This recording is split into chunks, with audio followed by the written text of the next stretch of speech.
Well, it finally happened. I am officially in my Zelda arc, and this is kind of shocking. I can't tell you a lie. I am feeling really cool to be back in the world of Zelda. There's a lot of music that I still have not heard from the Legend of Zelda games. I recently finished Wind Waker and Twilight Princess. Twilight Princess, I'd actually pushed pause on it, and coming back to it now at the beginning of January of 2026, I am just so elated that I finished it. Twilight Princess easily becoming my most favorite Zelda game that I've played thus far, definitely beating out Wind Waker, which I thought was charming, but ultimately felt kind of relieved when it was over, and my experience with Breath of the Wild, which was fine, but a little bit more homogenized compared to the experience that I had with Twilight Princess, which was ultimately extremely unique and ultimately deeply enjoyable. So much so that I'm actually, at the time of filming this, nearing the end, or have finished by the time you're watching this, Minish Cap, which also was a delight.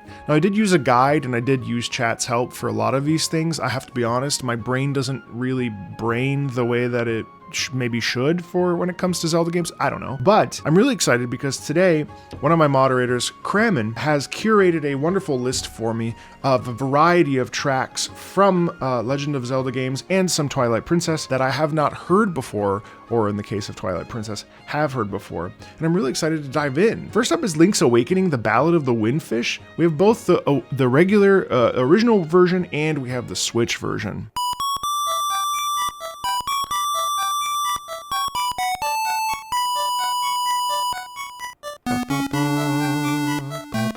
Oh, it's a duet.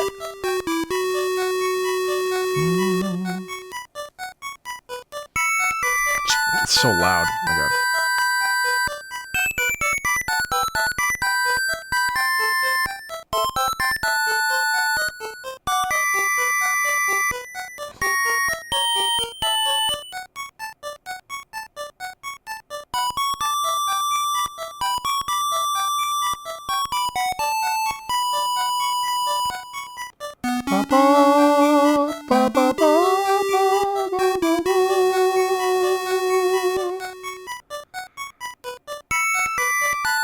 I can't keep listening to that. That actually hurts my ears. In the background, we have this undulation and this arpeggiation. Boppy, boppy, boppy, boppy, boppy, boppy, boppy, boppy, just repeating that ostinato. What's really cool to me is the fact that this period of music focuses and prioritizes and leans into melody at such a necessity of a degree, simply because of the technology on hand. And I find it just incredible how we can still extract an emotion here. Like, there's a real feeling in this of companionship. Now, Link and Marin's Ballad of the Windfish, like there's a unity here, and that's obvious, right? Like, it's obvious that it's like that because of the duet nature and structure. Like, we're kind of bouncing off of each other, and then we're coming together. It's such like a typical thing that occurs in duets, where a duet will start and maybe it'll be one voice, and then it becomes another voice, and then they unify and they become, one unified sound. And it's cool that for a freaking Game Boy, a sound chip, we're still able to produce that. I'd like to go and take a listen to the Ballad of the Windfish from the Switch remake. Oh no, I played this, but it was before I started a YouTube channel, so I don't remember any of it. ADHD. Oh, wow.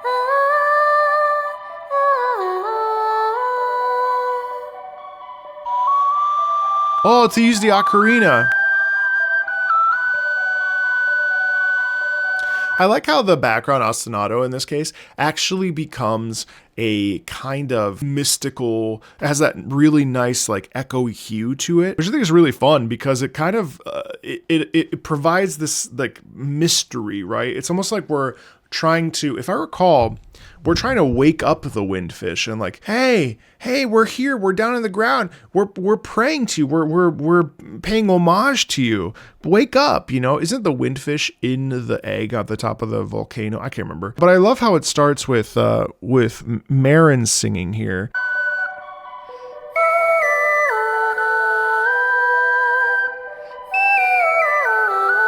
Oh, I see what they were going for. Whoa. Oh.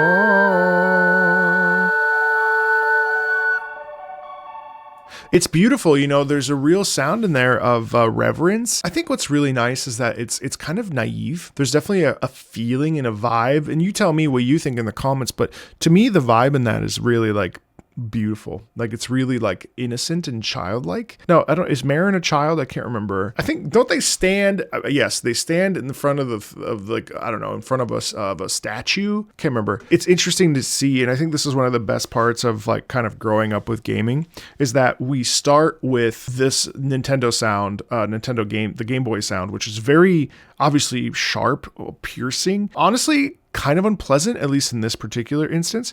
But then you know, through the years, have the opportunity to have remasters and remakes where we can kind of flesh out and fill out what the sound was like. And I think this is also like a broader discussion on, is the chip sound the true entity of like video games? Like, is the sound font of the Genesis and the PlayStation, the Genesis, the Super Nintendo, the Game Boy, all this stuff, like, was that really the crux of like what makes video game music? Now, obviously video game music's purpose is to, you know, enhance a storytelling experience. But when we hear it in this version, does that become cheaper because it's something that you hear anywhere?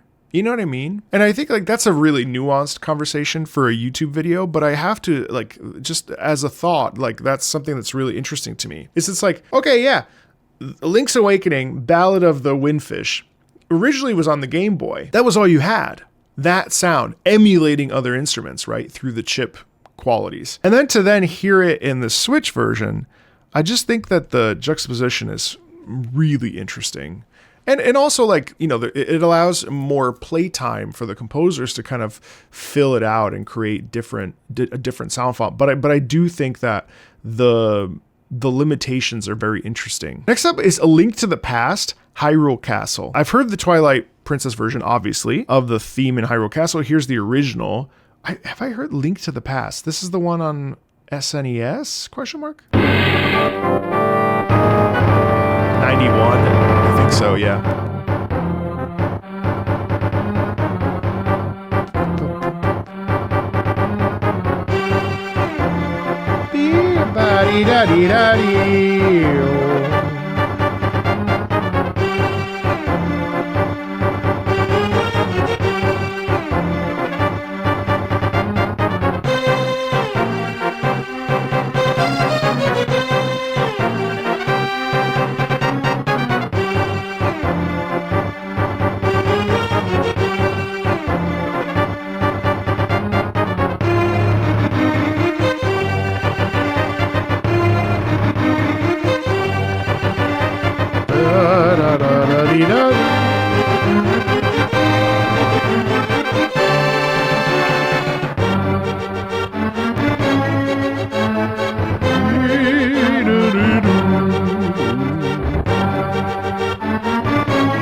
Nice harmony.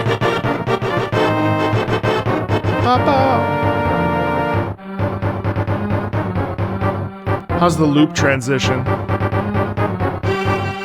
Yeah. You know, it's interesting because it sounds so tense and so dire. I also love two things. First thing is I love the slides. So slides are really interesting to me because when we do them in vocal music, slides tend to be, you know, kind of, they imprint a relaxation. It's different from legato, where legato doesn't really involve slides so much as it does just connecting all the notes, but like purposefully sliding really is an emotional indicator of I mean, any different emotion. It could be sadness, it could be stress, but like, bah, it really mucks it up though, because it's not ba da, just a little bit of a slide down. That's legato. But this is ba ba da da ya da da da. And I think that alludes to danger, and it alludes to a complicated, difficult situation. There's a lot of stress, a lot of anxiety, and the slides actually represent that anxiety in a really interesting and I think kind of fun way, because we muck it up. We make it a little bit dirty. The other thing I really like, well, actually two things. There's this moment where we get a little hint of the Legend of Zelda main theme, that adventure, like that Link theme, where we ba ba ba ba ba ba ba ba ba ba ba ba ba. Now, obviously, that rhythmically is quite short. You know, it's ba ba ba ba ba ba ba ba. So yeah, it's really punched and punctuated and accented and all these other things. In this case, Hyrule Castle has a similar sound quality, because even though it's like in a kind of a dangerous moment, the sound itself has a pretty significant march quality to it as well, which indicates, you know, it's the castle of Hyrule. Like it's a huge deal that we're there. It's a place of nobility, a place of respect. So even though it has this dangerous sound to it, and it's kind of, you know, minor, unhappy, dangerous, it's a predicament to be a part, you know, to go into, it still retains a little bit of that regality, that loyalty, that, you know, that air of you know, poise and so on and so forth. And then also, just to go off of that, I think it's really fun that there's the predominant snare and how short the rhythm is here. And I think that juxtaposition between ba ba dee da da ba da da coupled with a ba ba ba da da ba ba ba ba is a really fun thing, because it's two separate ideas. It's almost like the left hand, in this case, the lower part, is very strong, very dominant, right? It's very, you know, like sort of hearkening us back to the Hyrule Castle proper. But then the right hand, in this case, the melody,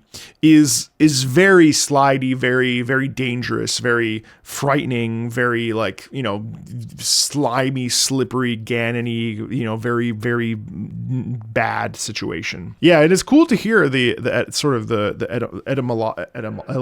etymological, the historical connection from, you know, A Link to the Past from 1991, and then, you know, going all the way back to Twilight Princess. So Song of Storms from Ocarina of Time. Now, Ocarina of Time, I have not played other than like getting to the Deku Tree. It's been around for forever. It is a seminal game of you know, the time period that I was a child. I actually didn't play Ocarina of Time. I will be playing it in Majora's Mask in 2026. I continue like sort of my year of Zelda, but I'm really looking forward to checking out the soundtrack of Ocarina of Time specifically. All right, this is Song of Storms.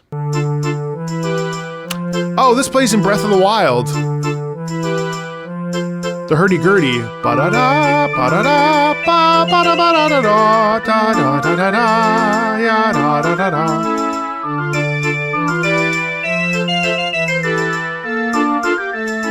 Oh, ba-ba-ba-ba. Does it double down? Yeah, cool. Changing instrumentation. Da da da da da, ya da da da da.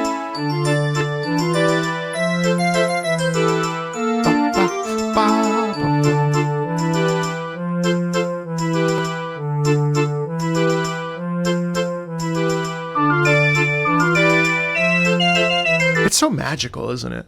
Like there's such like a melancholic, like, hey, let me tell you a story about this old hero that was in a situation that they couldn't avoid or something. Let me tell you this cautionary tale, or like it really has a sort of like wizardry quality to it. And part of it's the twirling of the melody. So it's interesting because it goes ba-dee-da, ba-dee-da, right? So it just repeats itself.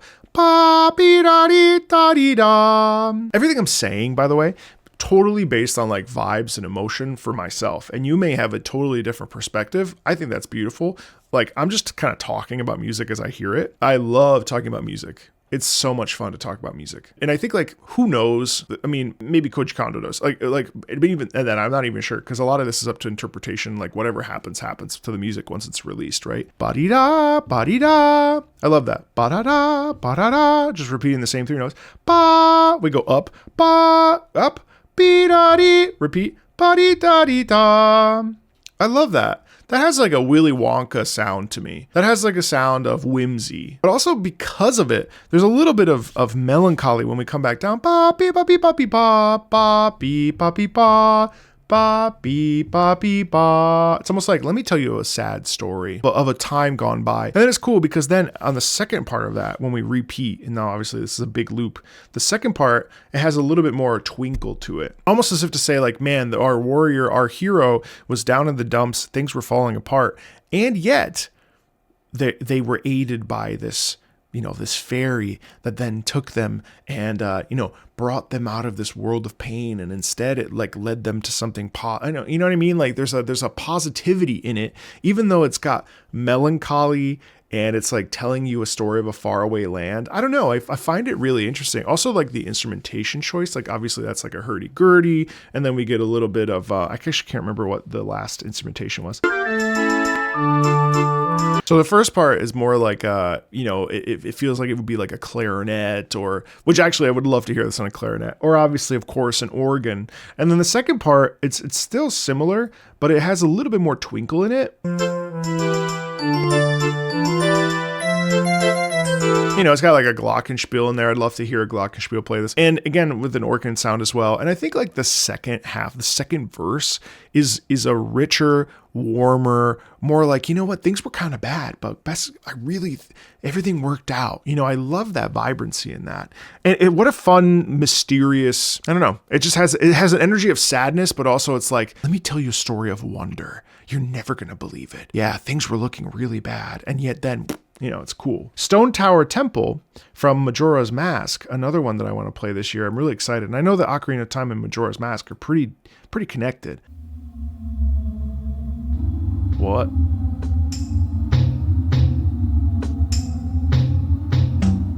Stone Tower. So you hear the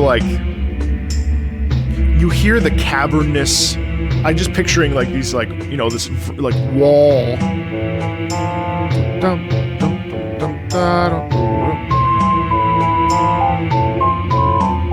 Wow.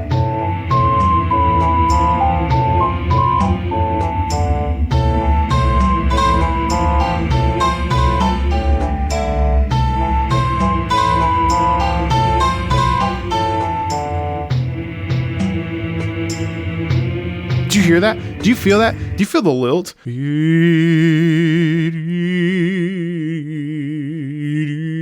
It's like conjuring something.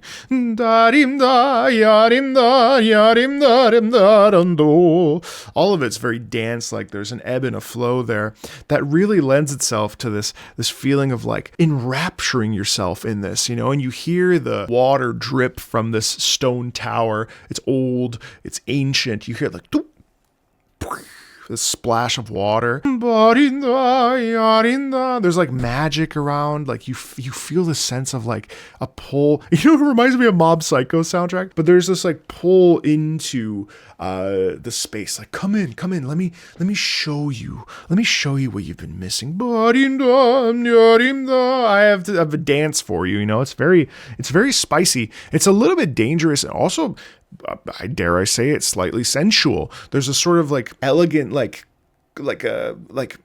come closer, it's seductive, which is interesting because you wouldn't think it. The percussion is really, really interesting as well because it lends itself to this feeling of like a place that's been around for a long time. You feel the stone tower, you feel the stone planted in the ground, and then you have this sort of like windy quality in there. It's really interesting. And then obviously like this vocal thing. Wow. Oh.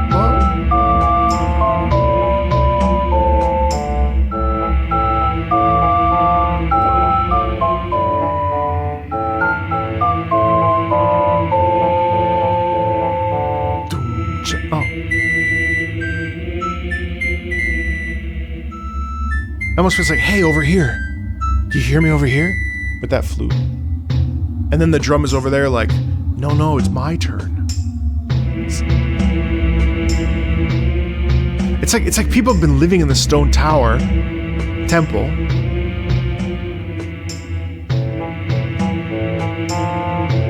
If you're gonna be there, you gotta play by their rules, you know?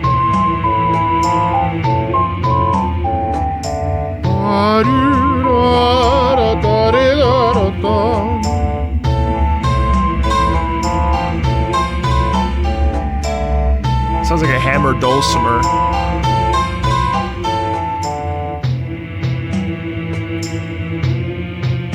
But there's always danger, which is this. See,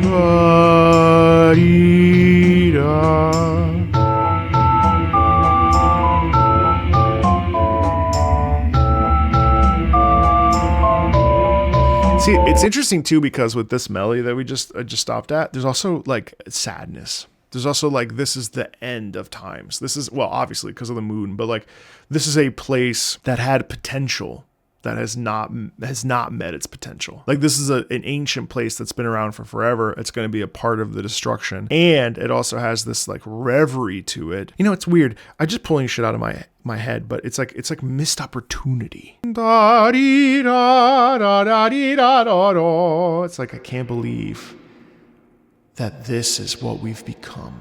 I don't know. I swear I'm just like talking, but it's like this like indignance. You know, this frustration, but also like we don't know what to do. So we're just going to keep on doing this thing. You know, it's like the guys on the violin players on the ensemble on the Titanic. That's kind of the vibe I get. I love how dark that is. I love how twisted it is. I love how it feels like it's otherworldly, but also deeply rooted into the ground. Hyrule Temple, this is from the Super Smash Bros. Brawl remix of the dungeon theme from Zelda 2, which I've already heard before. So this is the remix of it.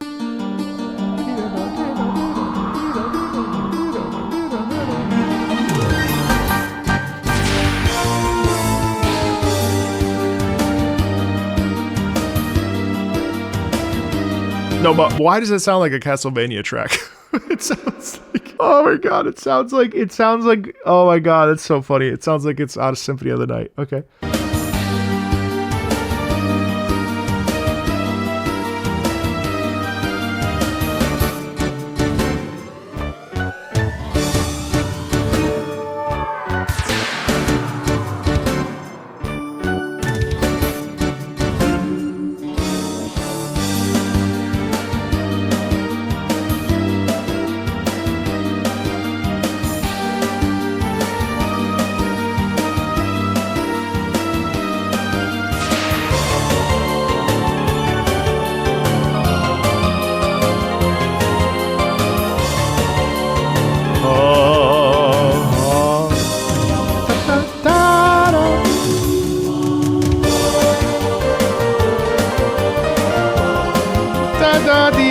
That triplet's nice.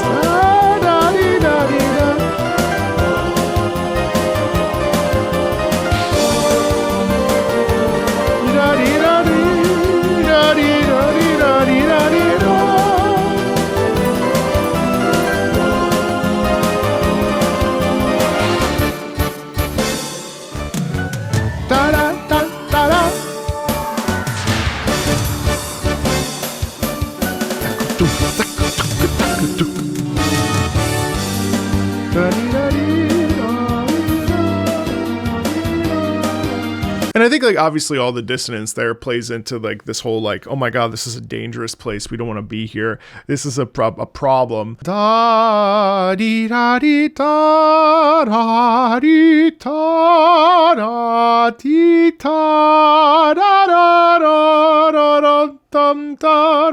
Oh my god, this is really bad. We should not be here. Like this is a do or die situation. Who's gonna be there to help us? Well, it's actually Link who's gonna show up and protect us. But like it almost feels like you're running out of the temple. Obviously, this upbeat is obviously its specific purposes are for combat and stuff. But I love how what we end up getting is decay. Da be ba be ba ba be ba ba be ba ba da da. Like all that right there. That's just tension, especially with the upper neighbors. Ba ba beep ba ba beep ba It's crazy how much that sounds like a Castlevania track, though. It's a nice melody, though, isn't it? I mean, it's obviously like kind of nerve-wracking. It's a little bit dangerous, but ultimately it's also just like a very nice melody, which I think just works in its favor in general. I think like that's the beautiful thing about Zelda games specifically, not so much Breath of the Wild as we've come to discover. You know, I would say too that Twilight Princess didn't necessarily have the most standout soundtrack ever, but a commenter actually made a great point, which I agree with wholeheartedly, that there are moments that when Midna's Lament plays, as an example in Twilight Princess, that is a fundamentally important part of the storytelling process. That music needs to be as it is. And if everything around Twilight Princess musically was as interesting as Midna's Lament, chances are you wouldn't connect to Midna's Lament like you do when it plays. And boy, when it plays, Midna's Lament plays, it's actually like so serious. And it's like, I gotta hurry up and take care of this moment and help Midna. You wouldn't get that if everything was at the same caliber. Not to say that the soundtrack is bad, obviously it's not. It's just that I just don't remember a lot of it, to be honest. That being said, this track has that danger, has that air of like, oh no, this is a problem. And yet we still go through it and we still, you know, follow our intuition and try to fight it out. You know what I mean? It's cool hearing it in a remix format. Speaking of Wind Waker and Twilight Princess, let's pop over to Molgera's battle theme from Wind Waker, which I can't believe I don't remember. You know, I've listened to so much music over the last 4 years that there are things that happen that I like experience in game in one ear out the other. It's like hearing it for the first time. Oh, I love the tension in that.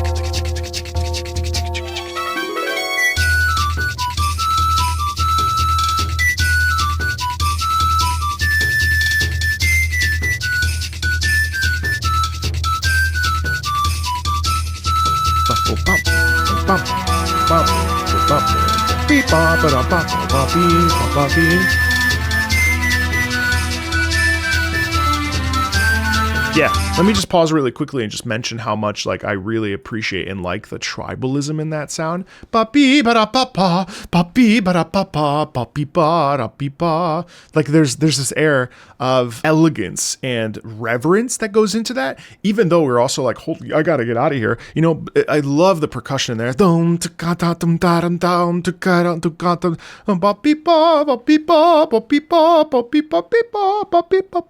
the song, but feels like it. See, but all this, it's just tension, you know? And then we repeat it, but in the trumpet, and then expand on it. And then the flute becomes the accent, not the melody center. Really nice doubling there, right? Notice the sustained strings there. And that's also really fun, that little accent. That little bit of tension there, just a slight lift adds an extra layer of that dance quality that it ends up feeling more like a dance piece more than it does a fight theme. It feels much more like a sort of movement piece over, and I think part of that too is if you think about it, I mean, like, you know, Molgera, essentially like a sort of like a mantis snake looking thing. This sort of serpentine movement of that kind of fits in with the flutes and that doubling we just heard. But again, there's much more of a dance quality versus a like boom ba bee bum ba bum bum bum bee bum bum, you know, battle theme per se. Nice.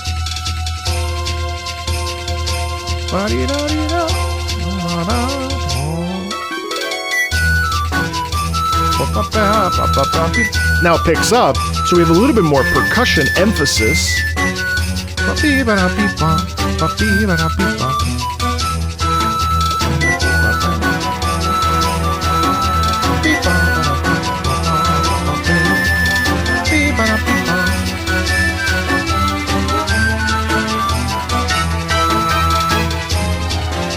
So it becomes cacophonous. And so then you have like this basically like the main thing going on, while underneath you have the percussion kind of doing its own thing. And that sort of disjointedness where they're not aligned rhythmically and melodically. So you have this clash, and that clash works really well here to make you feel topsy-turvy, you know, off kilter essentially.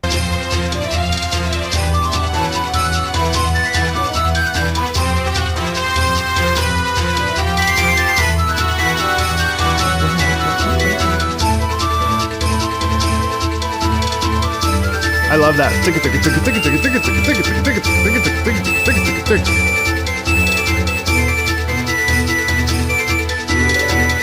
Fun little lift there.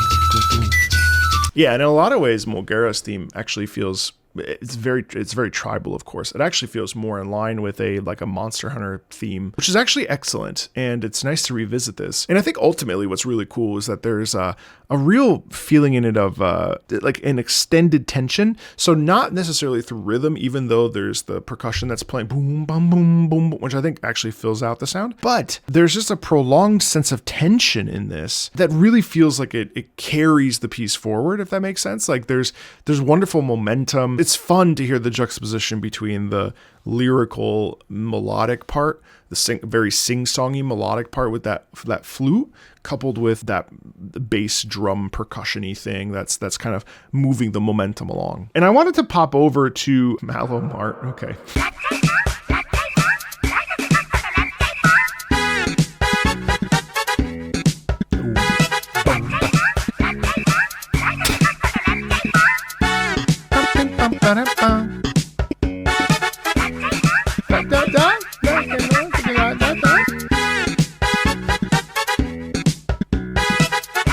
It's so funny to hear slap bass in The Legend of Zelda. But also, like, look, Malo Mart, everybody wins. The baby wins. You know, you donate the rupees. You change the economy of Hyrule Town. I mean, like, what an excellent reward to hear Malo Mart play. Like, Malo Mart is economy booming. This is, to me, is like what Zelda's become. Like, Zelda's a serious tale, or an adventurous tale, obviously, that within it has humor and odd. It has oddity, and I think like that really works for it. Where if it's too normal, too human, it almost becomes like shallow. And it becomes just like another adventure. But when it has a little bit of these oddball characters, and it really leans into that, which I really felt Twilight Princess really leaned into, sort of like a little bit of the weird. Now, obviously, a track like Malo Mart exists, but also some of the character design, like the owner of Malo Mart is, you know, at this point, the baby, which is not a baby, but like a small boy, but like, when I was playing it, I was like, it looks like a baby. It looks like a small infant who's able to run a shop all by itself. And also just like the characterization of the Gorons. And obviously they're dancing. It leans into the comedy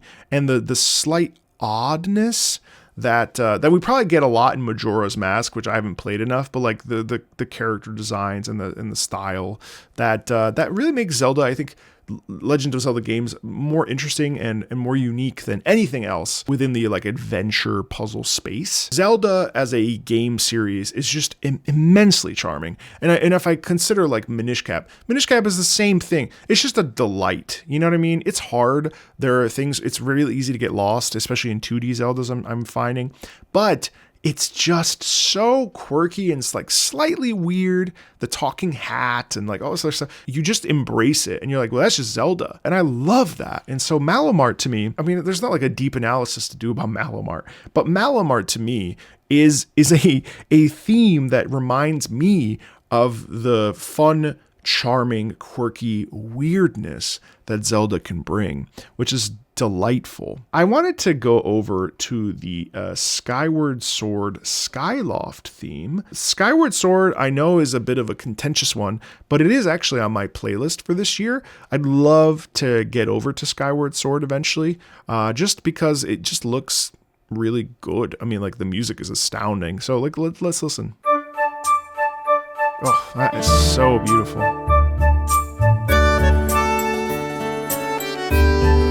Yeah, no, it's interesting because when we have the pulsation, bop, bop, bop, bop, bop, bop, bop, bop, I feel longing in that sound. I don't know about you, but like I feel longing. Bop, bop, bop, bop, bop, bop, bop, bop, and then the guitar comes in. My God, it was gorgeous. Accordion.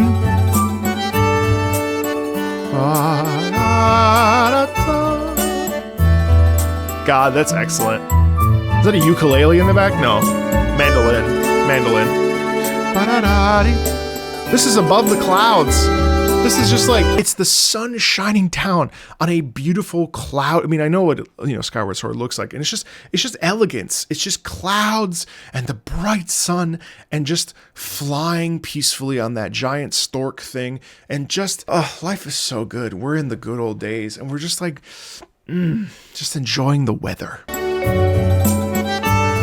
It's like kind of jazzy.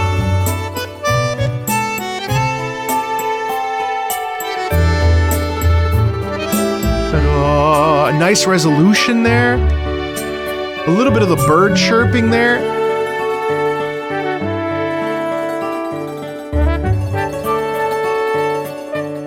Oh, the beautiful French. Is that French horn? Yeah. Nice mallets there.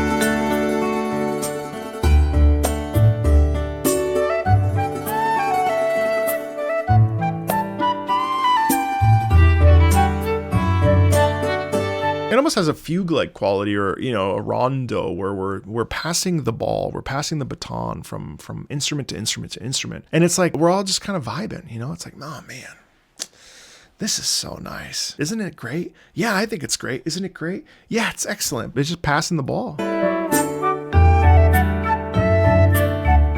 I also love that. There's a little bit of a press or a lean in the sound, which I think actually also gives it a little bit of weight and a little bit of oomph to it, in a very melodic, legato, very interconnected piece. It's just so lovely.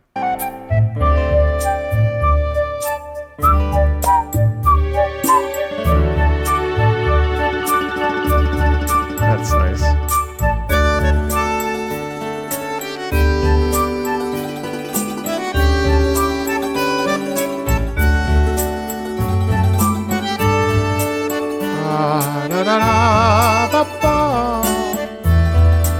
You know, there's a sense of home too in that melody. There's home. There's arrival. There's elegance. There's lightness. It's a safe space, you know.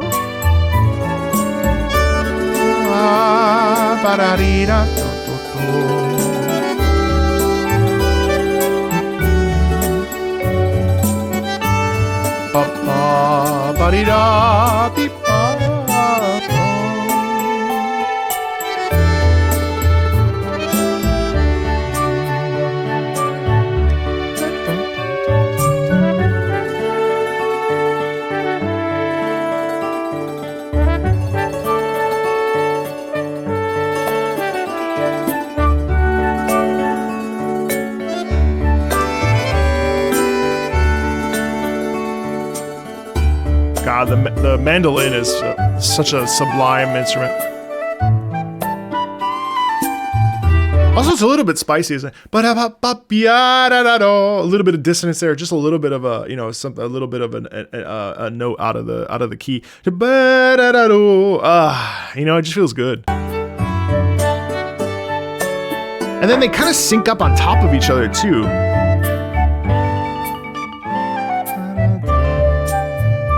Welcome home. Beep bop beep bop bop bop. Oh, that's so lovely, isn't it? Bop bop bop bop bop bop bop bop. Yeah, classic ending. And then we segue into the loop.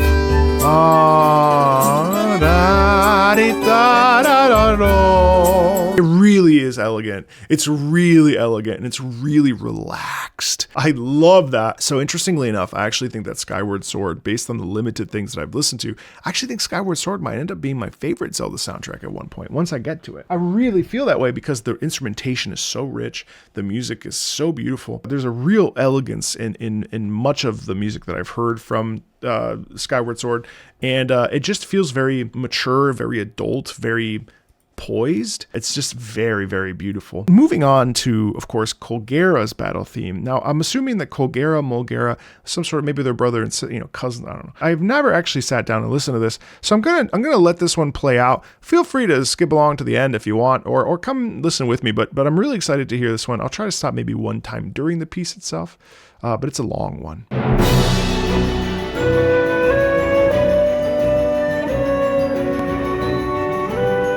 Oh, there is a connection there.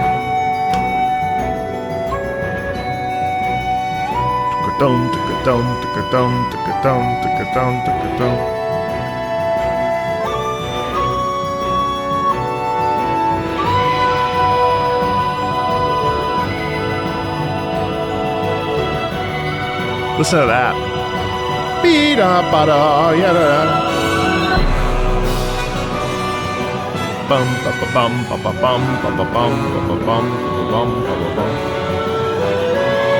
Really nice support by the brass there.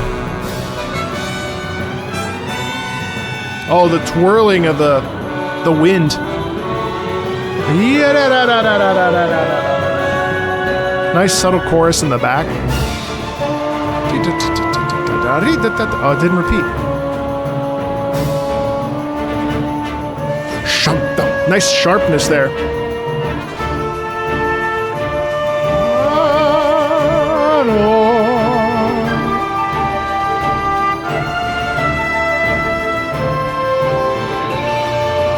Beautiful piano cascading.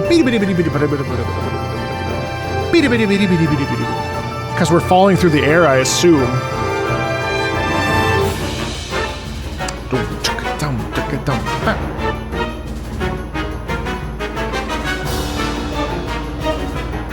Sharp, sharp, sharp, sharp, sharp, sharp, sharp.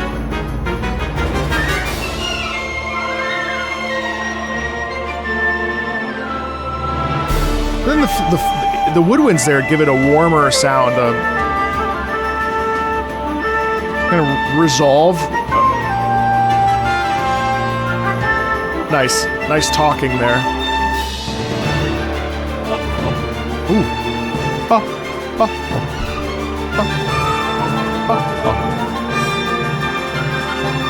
Nice stretch in the strings. Nice body here as we're built.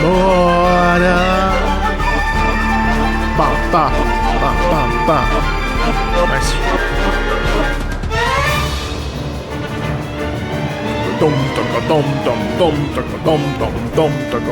You hear the sighs? I love the sound of wind. Ooh.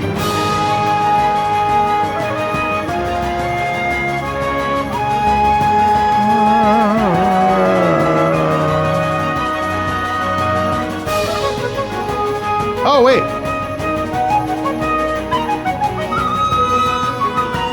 That's Molgera's theme.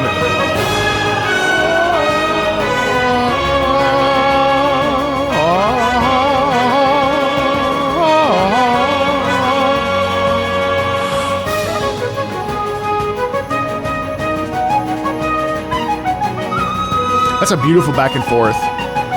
That's a conversation right there. Yeah.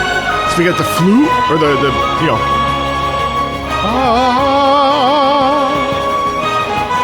Excellent. That's a conversation of the fight.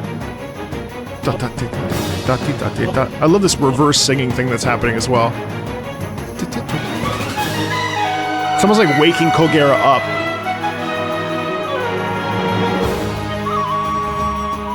It has the same rhythmic pattern as Molgera.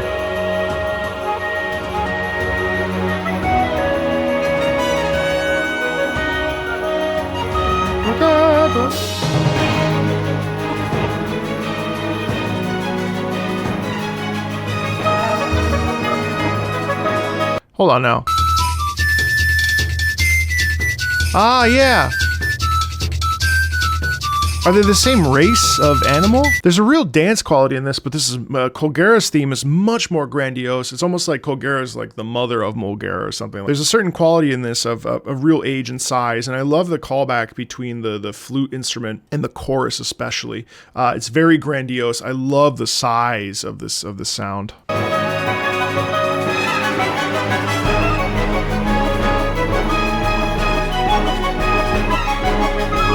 Right, it's like fuller.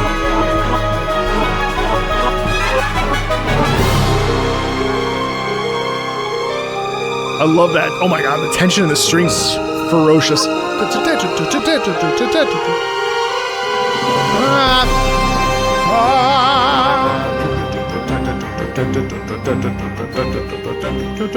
This is Molgera.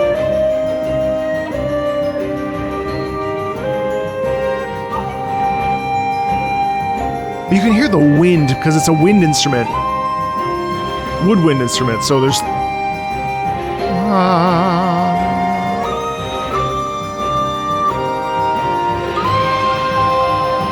Da-da, yeah, yeah, da-da-da-da. Oh, that's nice. Yeah, da-da-da-da.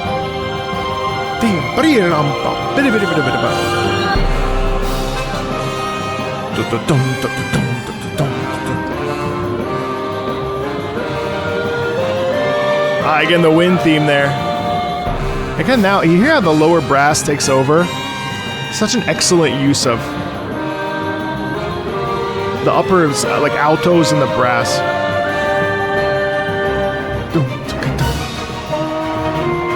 Are we climbing on top of Colgera? Feels like we're riding a horse. You hear that though? Oh, that's so like. It's got like this blast on its mouth. It opens its mouth, getting ready to blast something. I don't know. Ba-da-da-da.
Oh, the body as we build. Da, da, da, da, da.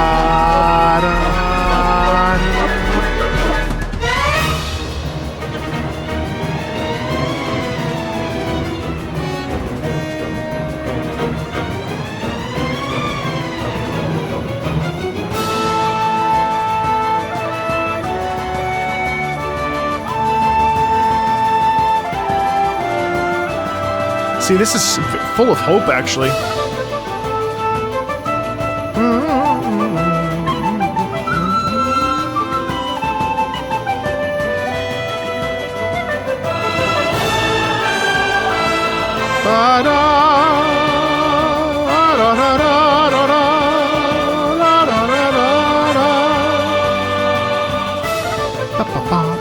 Yeah, that's 1000% the juxtaposition between Link and Colgera. I mean, we could argue that Link is the smaller of the two, I would assume. So the ocarina, let's call it for the sake of argument, is Link. Although, so heroically speaking, you would think that with the chorus being the way it is, the chorus actually represents Link. But I kind of think that the chorus, because of its body and size, actually represents Colgera.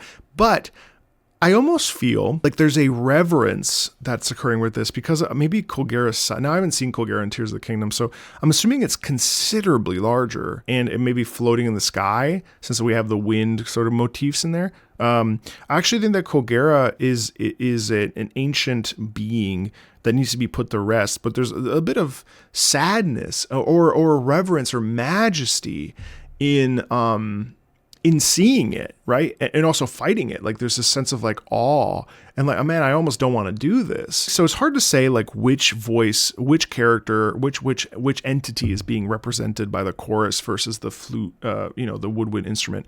But the two are just so incredibly linked and they're talking but they're talking to each other. And that's gorgeous. I wonder what the impetus was to have Molgera and Colgera be related. The homage to it is beautiful.